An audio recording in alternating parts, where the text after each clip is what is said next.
Assalamualaikum warahmatullahi wabarakatuh.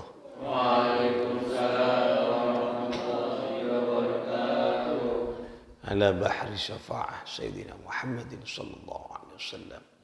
Sadatina min jami'i ahli baitih, jami'i dhurriyatih, jami'i ashabih, khulafaihi al-arba'ah, Sayyidina Abi Bakrin wa Umara وعثمان وعلي رضي الله تعالى عنهم والملائكة المقربين علماء الله العاملين أولياء الله الصالحين خصوصا مؤلف هذا الكتاب الحكام الشيخ أحمد ابن عطاء الله السكندري قدس الله سرهم ونور ضريحهم ويعلي درجاتهم في الجنة وأعد علينا من بركاتهم لهم الفاتحة. بسم الله الحمد لله الرحمن إياك نعبد وإياك نستعين اهدنا الصراط المستقيم صراط الذين أنعمت عليهم غير المغضوب ولا الضالين.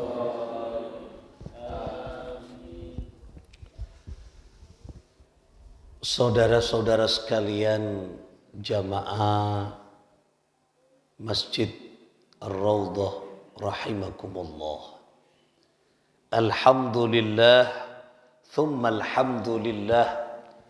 Kembali kita mengaji beberapa ilmunya Allah yang termaktub di dalam kitab Al-Hikam yang disusun dikarang oleh Syekh Ahmad Ibnu Atha'illah As-Sakandari, dengan harapan mudah-mudahan kita semua, keluarga kita, anak-anak keturunan kita, saudara-saudara kita, baik yang hadir pada pagi hari ini di masjid tercinta ini dan juga yang mendengarkan lewat siaran online atau YouTube dan juga mendengarkan di rumah dengan pengeras suara ini, semuanya mendapat barakah aliran syafaat Rasulullah sallallahu alaihi wasallam dan mendapat barakah dari pengarang kitab Al-Hikam Ibnu Atha'illah As-Sakandari. Amin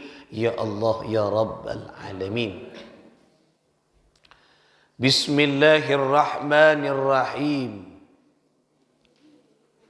Kita akan baca Mutiara Hikmah yang ke-45. Wala an tashaba jahilan la yarda an nafsihi. Dan orang yang bodoh. Dan orang yang bodoh.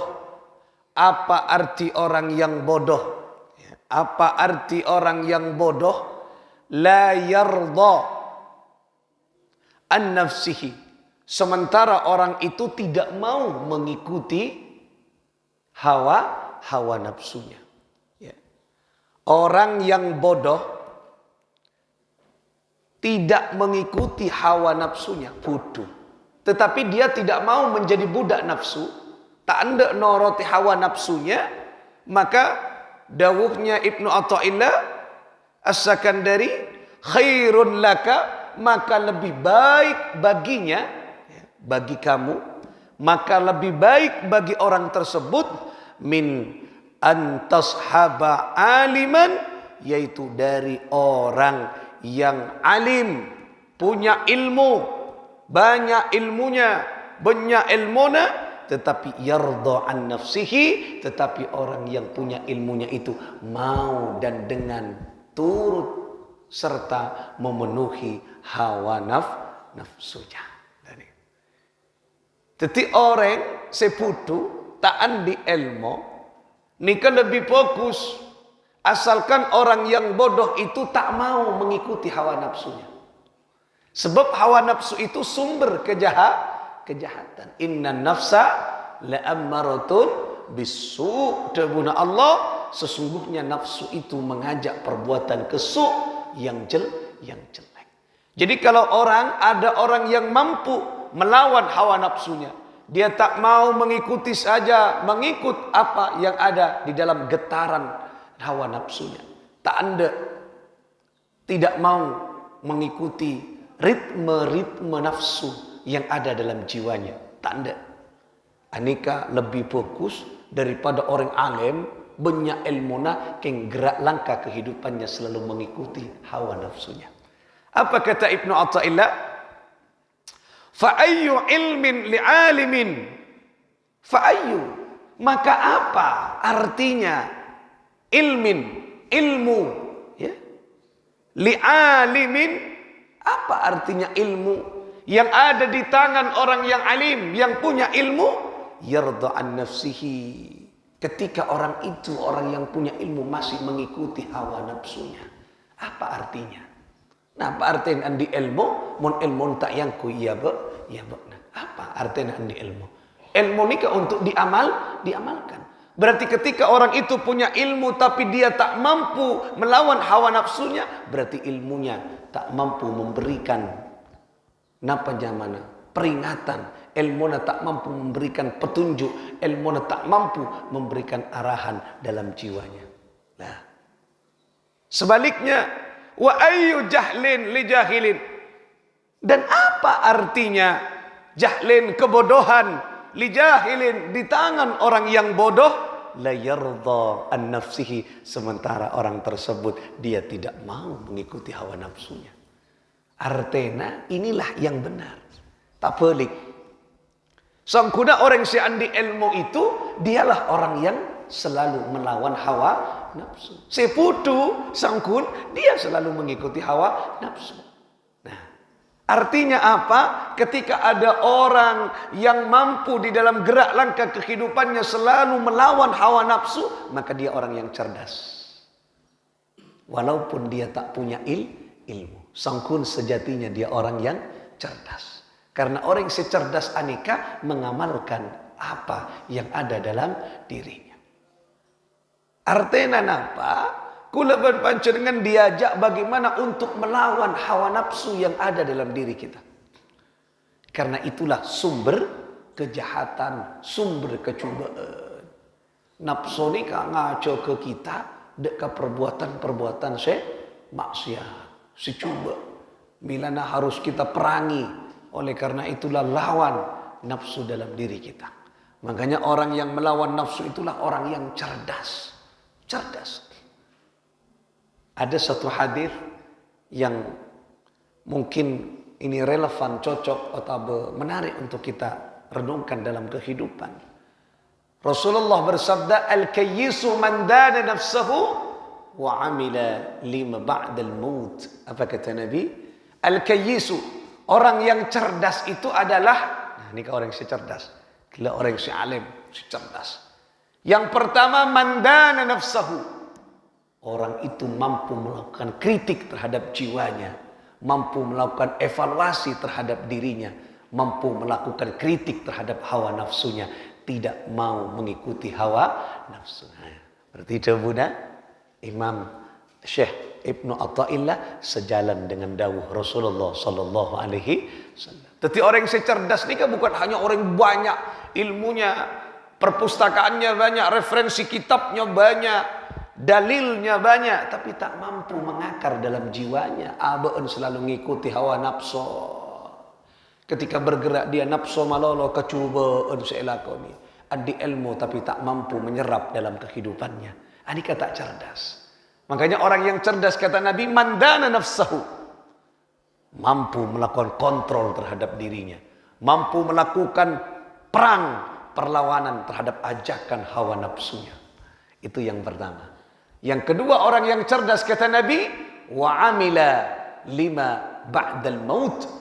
Orang yang beramal nang itunya bukan hanya untuk sekedar hidup di dunia, tapi ba'dal maut, tujuannya keangkui persiapan setelah mati. Kini kau orang cerdas. Timun bodoh orang cerdas ala koperak sekedar untuk memenuhi kehidupan di dunia, tak cerdas. Dia beribadah hanya sekedar memenuhi kehidupan di dunia. Dia baca surah Waqiah hanya sekedar melancar rezeki kun perak yang kuya nang itunya. Dia baca amalan kun perak meningkatkan popularitas namanya. Tak cerdas. Tapi orang yang cerdas, dia wudu, dia baca Al-Quran, tujuannya untuk ba'dal maut, setelah mati. Agar dikubur bahagia, agar matena husnul khatimah, agar kelak mendapat tempat yang layak, yang baik, yang sempurna di surganya Allah. Itulah tanda-tanda orang yang cerdas. Mingkana kula pun panjenengan, ayo kita mulai reorientasi. Kita bangun kembali tujuan kula pun panjenengan. Yang awalnya hanya selalu bergantung dengan kehidupan dunia, berakhir hanya untuk kepentingan dunia. Ayo kita rubah sekarang. Maka akhir dari perjalanan kula pun panjenengan, kegiatan kita apapun harus berlabuh kelak di kehidupan akhirat. Tujuan aku tu nang ekopur, tujuan aku tu kelak nang hari kiamat, tujuan aku kelak nang hari akhirat. Mantermuka kita setuju naulia petunjuk dari Allah Subhanahu wa taala. Nah, adakah yang menjadi satu catatan dari Ibnu Athaillah, itulah tanda-tanda orang yang cerdas. Berarti orang si cerdas kenika mampu melawan kenika kecerdasan, melawan hawa nafsu. Nah, makanya nikah evaluasi. Kalau kita sekarang dalam kehidupan kita pokok perak atau nafsu malolo, pokok kekeran nafsu kenika cobaan. Pokok saya mengarah ke cobaan kenika nafsu. Debun Allah kenika. Jadi nafsu nikah ngacuk ke cobaan malolo. Kecobaan. Nafsu untuk menjadi kaya. Ada menjatuhkan temannya, lawannya dengan cara yang tidak sehat, mencari rezeki dengan cara yang tidak halal. Ini kenyamanan nafsu. Apapun yang berlabuh pada kejelekan, itulah tanda-tanda nafsu. Oleh karena itulah pelajaran penting bagi kita pada pagi hari ini yang diberikan oleh Ibnu Athaillah kepada kita, bahwa jadilah orang yang cerdas, yaitu orang yang mampu melawan, memerangi hawa nafsu yang ada dalam diri kita, sehingga kita menjadi orang-orang yang bahagia, yang beruntung fid dunya hatta al-akhirah, dan di akhirat kita ditempatkan kelak di surganya Allah Subhanahu wa taala. Nikah korana jadi cerdas dan tidaknya, jadi kita mampu melawan gini. Yang tahu hanyalah kita semua. Nah, bila namun andi ilmu kutu iaman lagi sebisa menjadi alat remnya, di alat filter, alat penyaring dari apa yang kita lakukan. Itu nyaman, Mas. Timun beda rem makan bagus. Tata braa kencer rem cekak. Nah, cekak cepat, remnya makan, remnya fokus, remnya anyar kian. Wow. Jadi ketika remnya anyar, bagus. Kita insya Allah akan diselamatkan oleh Allah Subhanahu wa taala. Moga-moga era cekiana rahmat, barakah, hidayah, pertolongan sareng Allah Subhanahu wa taala. Ala hadhihi niyyah wa ala kulli niyatin salihah. بجاه سيد الرسول محمد صلى الله عليه وآله وسلم. الفاتحة. بسم الله الرحمن الرحيم. الحمد لله.